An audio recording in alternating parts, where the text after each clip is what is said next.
approval at trust rating ni Pangulong Bongbong Marcos, naku po naman, sumadsad sa negative 27 sa pinakahuling survey ng Publicus Asia. Alamin sa balita ni Eden Santos.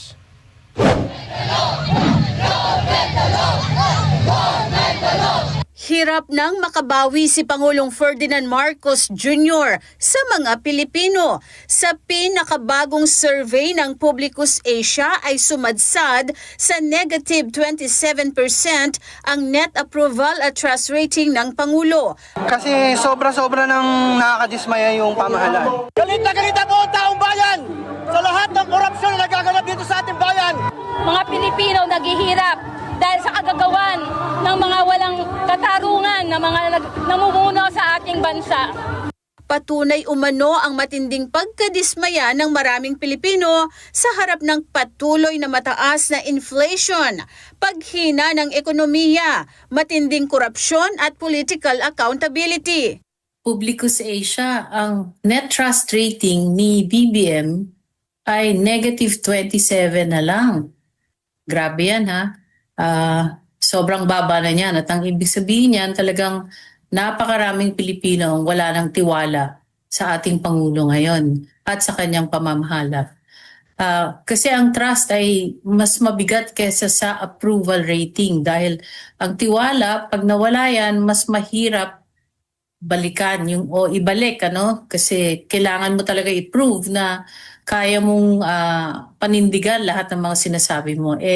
Ang problema, napakalala na ng sitwasyon ng ating ekonomiya, tapos puro politika pa rin ang pinag-uusapan nila. Ayon kay Cora Guidote, isang economist at dating head ng BSP Investor Relations Office, sinayang ni BBM ang tiwala ng taong bayan. Magugunita na nanggaling sa napakataas na trust rating si PBBM nang manalo siya noong 2022.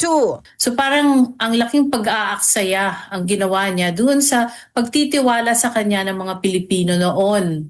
So kung ginamit niya yun para mapaunlad ang ekonomiya at malinis ang kanyang pagpapatakbo ng gobyerno, sana nanatili na mataas ang kanyang trust rating. Pero ngayon na nakikita natin na negative 27 na ito.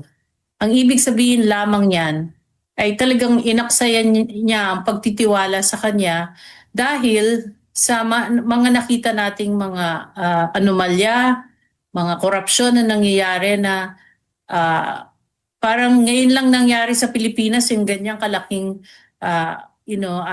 kalala na korupsyon.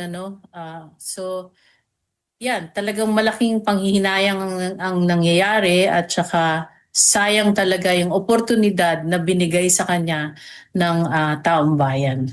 Pinutakti naman ng ha-ha-ha emoji ang website ng Publicus Asia ukol sa nasabing survey. May netizen na nagkomento ng congrats, tumaas na from negative 15 to negative 27. May comment din na negative 27 congrats dahil yan kay Clary Ring. Parang spaghetti lang, pababa ng pababa at marami pang negatibong komento para sa Pangulo. Agad namang ipinagtanggol ni House Deputy Speaker Janet Garin ang Pangulo sa mababang trust rating nito. Kapag ikaw ay nagtatrabaho, kapag ikaw ay magandang bunga at ikaw ay magandang puno na nagbibigay ng magagandang prutas at bunga, babatuhin ka ng babatuhin ka. Samantala, muling namayagpag sinasabing survey si Vice President Sara Duterte sa kabila ng mga aligasyon laban sa kanya sa impeachment trial ay nakakuha ng 28% approval at 26% trust rating si VP Sara.